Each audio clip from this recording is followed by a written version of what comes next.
What's good, everyone, and welcome back to the Water Boys channel. As today, as I promised, we will be going through the NFC playoff picture and how I think it'll all wrapping up and shape all together, and who will make it and who will miss it. And honestly, the NFC is way more interesting than the AFC. We talk about the AFC being so wide open, but the NFC, it's a mixture. It's like you got your solidified top teams, like your top 4 or 5 teams, but once it goes to the wild card, like, even your really bad teams have a chance of making it as well. I didn't cover everyone in exact. I covered 10 teams in the NFC just to get a quick grip on it. Once things change later on in the season, and if teams become better, I will add them throughout the season. But right now, I'm going to stick with these teams and just adjust while it goes. But without further ado, before we jump into it, you guys already know what to do. Please do subscribe to the channel, as I will keep you up to date on all the latest NFL news and NFL rumors. And with that, let's dive right in. So, the number one seed in the NFC, the number one seed in the NFL, owns almost a Carolina. Whoa, my bad. I got the car confused. It will be the Arizona Cardinals, and they had a massive win last week. A lot of people thought they were going to lose last week just because you're missing Kyler Murray, you're missing DeAndre Hopkins. It's a banged up team. They were dealing with COVID and things like that. And them boys, Colt McCoy, James Conner, that just shows you the type of depth this team has. They are stout. They are ready. They are I think this could be the year they make a run. I don't know if it'll be a Super Bowl run, but I have them right now sitting at 8-1, and the losses I have them losing for the rest of the year will just be to the Seahawks, Rams, and Cowboys. They do have a tough schedule down the line, but I do see them finishing off at 13-4, still in contention for that first seed, but a lot of these teams as well have viable schedules as well. Some have hard opponents. In the NFC, their top 4 or 5 teams, these are hard matchups. They're hard teams to go against. So I think they'll be in the running and fight. And as you've seen in my AFC predictions as well, teams lost games I didn't expect them to lose as well. So anything can happen. Like I said, this will adjust on the fly. But right now, I have the Arizona Cardinals finishing the year off at 13-4. Now, the number 2 seed in the NFC belongs to the Green Bay Packers. Right now, they're sitting at 7-2 with an unfortunate loss to Kansas City. That could be mainly due to the fact that Aaron Rodgers had COVID, but those are the type of implications you mess with when you don't follow the COVID protocols and then you get COVID and things like that. But this isn't a COVID video, so we'll dive into it. I have them losing just 2 more games the rest of the year. Actually, this week, definitely with Russ coming back. Something about the Seahawks, I don't know. I don't want to count them out just quite yet. I will dive into that later on in the video. And then I have them losing to the Rams, finishing the year off as well, 13-4. Now, the Packers do have some interesting games where they can lose as well. And it was just very iffy because I don't know what the Packers can display. I know they struggled last week to put an offense, but was that just because of Jordan Love? I don't know. Seeing the same thing against Kansas City with Aaron Rodgers out there? I highly doubt it, but they could have still struggled. We'll just have to see how, things go throughout the season with Green Bay. I do see them as a top contender for the NFC number 1 spot. That's why I have them at 13-4, and we'll just have to see how it all goes down the line because they do have hard games they can lose as well. But those are the 2 I just see them losing for sure. At the number 3 spot, we got the Tampa Bay Buccaneers representing their division as well. They had one of the best weeks last week, and they were even on a bye week, which was very fortunate for them when you have the likes of the Packers losing, the Cowboys, the 2 top dogs, and even the Rams. And now you basically got a huge win and you didn't even play a game. And just like the Bills and the AFC, I only see them losing to the Bills this year. That could go other ways too, but right now I just think that's the hardest matchup on their schedule. And I would say Bucs don't play him a lot, but Brady has, so he could find a way to beat them. But their schedule is very likable for the Bucs. Again, there are some games where it could be trap games as well, but I didn't want to throw those in the loss for them. And right now that would put them at 14-3, and that would hold your top spot in the NFC. And like I said, these top dogs in the NFC, they'll be 14-13 win teams. There's going to be a lot of them in the NFC when I was going through it, because not a lot of them match up well together. Well, not well together, but when they play throughout the season. So they'll meet each other in the playoffs, and we'll love to see how that pans out in the NFC. But right now, there's a lot of loaded teams in the NFC, and right now it looks like Tampa Bay will be leading the pack. Now, representing the NFC East, I got the Dallas Cowboys. They're right now at 6-2 with the crazy loss that no one's ever seen before or even predicted to happen against the Broncos. And they didn't just lose, they got blown out in ugly fashion at home. And it's going to be kind of surprising how I do this just because of their schedule and things like that. And it's because of the division they're in as well. That's why they used to call them the NFC least when you're going against the Eagles, the Giants, and the football team. I don't have them losing the game for the rest of the season. That's how likable their schedule is. But as well, I also based it off of my NFC picture too. I mean, my AFC picture, because I had the Chiefs losing to them and I had the Raiders losing to them as well. Now, as I mentioned with the Cardinals, I have them beating the Cardinals, but between the Chiefs, Cardinals, and Raiders, those are three matchups right there. They can lose and they might lose, but right now I have the other teams losing to them, and that means I have the Cowboys running the table, and I have them running the table at 15-2. And I don't know if that's crazy just because of the loss they had, which was ridiculous that no one's seen, but I'm not just going to overreact to it as well, because the Cowboys, they've been playing better on defense. Unfortunately, not last week. They got a great offense with CeeDee Lamb, Amari Cooper. You got Cedric Willis coming in, Michael Gallup coming back, your two-headed monster, and Pollard and Elliott. And then Dak's been playing MVP level.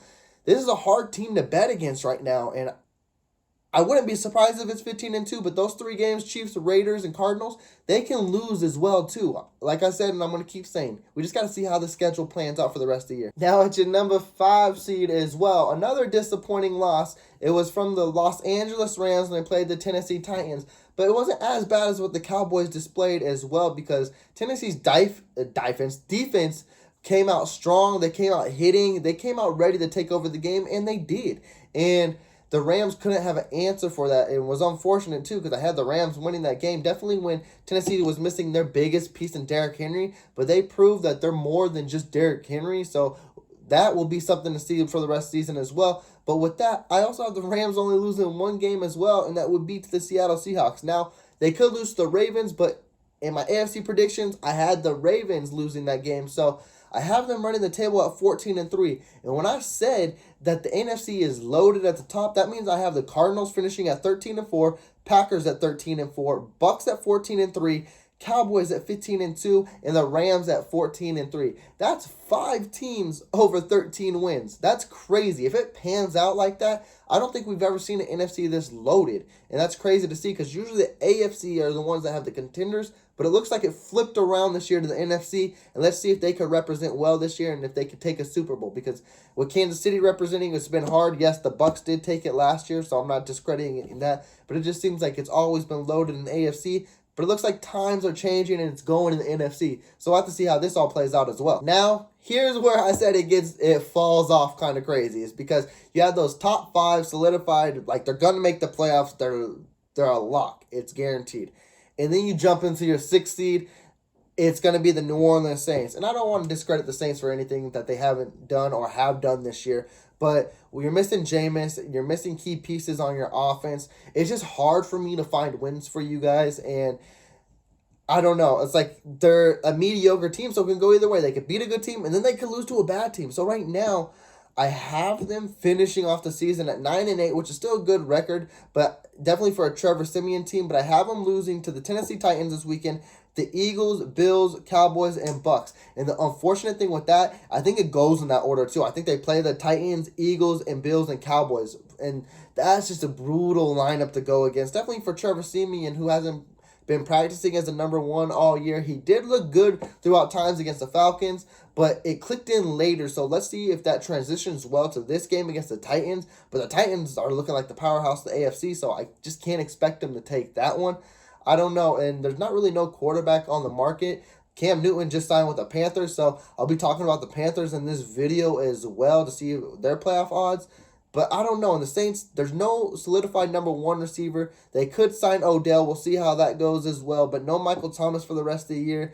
Alvin Kamara, he's a little banged up as well. They got Mark Ingram back. Like, they got pieces, but I just don't see them as a playoff contender this year. Now, this one surprised me. Like, I did not know the Atlanta Falcons hold the 7th seed in the NFC. So I had to dive deeper into them, of course, because they are in the playoffs right now. If the season was to end today, they would be a playoff team. And they do got the weapons, but we all know the Atlanta Falcons. They almost did it again last week, where they go up big and then they blow games. And man, if the Saints would have stole that, they would have been 6-3. They might have been sitting much prettier right now, but the Falcons have it. They're sitting at 4-4. I actually have them finishing off the year at 8-9 just because they're like the Saints. I don't know what to make with them as well, but I have them losing to the Bucs, Niners, Cowboys, and Saints. And like I said, they could win some of those games, and then they could lose more of those games. I just don't know what to make of the Atlanta Falcons, but I definitely don't see them as a playoff team because just how they play and what they put on the football field, it's scary. It's like sometimes they show up and sometimes they don't, and when they do show up, they disappear.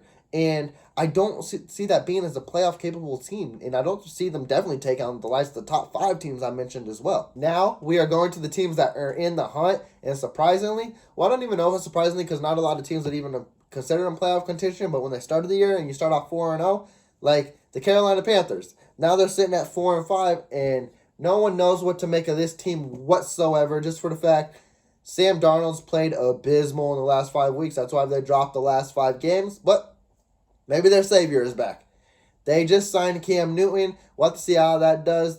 Back in Carolina, the city loves him. I think the city is glad to see him back. Let's not play like they don't have weapons. Christian McCaffrey is going to be coming back. You got Robbie Anderson, DJ Moore, Terrace Marshall Jr. They got weapons. It was just that quarterback position. They even got a mediocre defense as well. Can Cam flip it for this team to sneak into the wild card? Right now, I'm saying no, just because of what I've seen from Cam as of late, and then you're missing a whole full season. There's not much of you to learn, but then there is because it's a whole different coach. It's not Ron Rivera, so this is a whole new system as well. So, Panther fans, don't hate me for what I'm about to do, but I have you losing to the Cardinals, the Falcons, the Bills, the Bucs, the Saints, and then the Bucs twice. As you see, you guys don't even have a likable schedule right now. I do only have you losing 2 games for the remainder of the year. Unfortunately, sitting at 6-12, but that could be good for you guys as well because I had the Broncos blowing almost every game, and then they come out and beat the Cowboys. So I could be your guys' good luck charm, and let's see how that pans out for the rest of the year because I just don't like what you guys are displaying on the football field. And like I said, Cam could be the changing factor for you guys this year. Oh, I would hope that the Panthers get it turning around, but right now, I just can't have them as a playoff team. I can't even have them as a mediocre team because they just don't look good. Now let's dive into the Minnesota Vikings sitting at 3-5. And it's funny how we talk about these teams that are in the hunt or holding a wild card spot because they are all basically the same. Like with the Saints, Falcons, Panthers, and the Vikings. Like they all tend to start off well and then they all tend to blow their leads. And I just don't think that's a good playoff team at all. And right now, I do have the Vikings as a mediocre team just because they do got talent. They are a great team. I do not know what's going on with Dalvin Cook and the whole situation, if he's going to be able to play. That could change a lot of things as well, but Alexander Madison's a great back as well. But missing Dalvin Cook would be a huge piece. But like I said, I have them as a mediocre team. I have them finishing out the season off at 8-9. The remaining losses will be to the Packers, Steelers, Rams, and Packers again. I just think those teams are more better than them, and they're just a better matchup, and I don't think the Vikings can go well with it. But it depends on what Vikings team you get. Like, again, against the Ravens, I thought that should have been an upset. I thought they had them, and then they blew it at the end. Like, a huge lead. It would have took the Ravens falling off with everyone else this week, but Lamar has been looking clutch and legit, and now the Vikings, they look like the Vikings. They'll go up early, and then they'll blow it at the end. And I know Vikings fans got to be sick and tired of that. Now, I mentioned them earlier, the Seattle Seahawks. They're sitting at 3-5.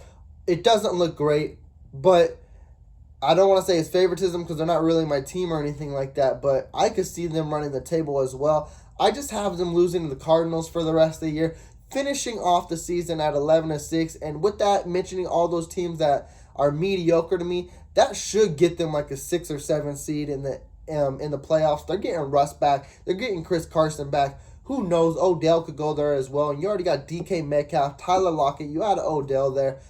I just can't exclude Seattle from the playoffs. They're a well-coached team. They're a well-coached organization. The talent is there. Yes, they've had their miscues, but Seattle's always been known. They start the season off slow, and then they make that playoff run. It's been different this year because of the injuries, but now that everyone's getting right and getting healthy, I think Seattle is running the table, and I think they're going to make the playoffs. Whatever they do in the playoffs, that is for another video. That's for a playoff video. But right now, I think they are a playoff team. Definitely, I think they're better than, like, if you wanted to match it up well, like, let's run down the list. I think they're better than the Saints. I think they're better than the Falcons. I think they're better than the Panthers. And I think they're better than the Vikings. And I think they will earn a spot over them just because I think those teams will end up being stumbling. And then I think the Seahawks will somehow prevail and take advantage of the schedule they got. It's not a hard schedule, but you're facing NFC West opponents who they all are playoff capable teams. Even the Niners, who I haven't mentioned, and I won't mention in this one just because they are 3-5 as well. But I don't know, when you lose to a Cardinals team which could have made you 4-4 and it's all backups, I just think that's not a playoff team as well. So I didn't even want to mention them in this video, but here I am mentioning them. So Seattle will make a run. They will make the playoffs. I would bank that. I would really bet on that. And with that, that will wrap up my NFC predictions for the playoffs. Let me know down below if you guys think I'm crazy with it, because those top 5 teams, all of them finishing with more than 13 wins, that's crazy. I know there's got to be a few more losses for each team, but I don't know. I just like the way that pans out, and then how it just stumbles down towards the end. You could tell it goes from best to mediocre real quick, and then Seattle's going to try to climb back in.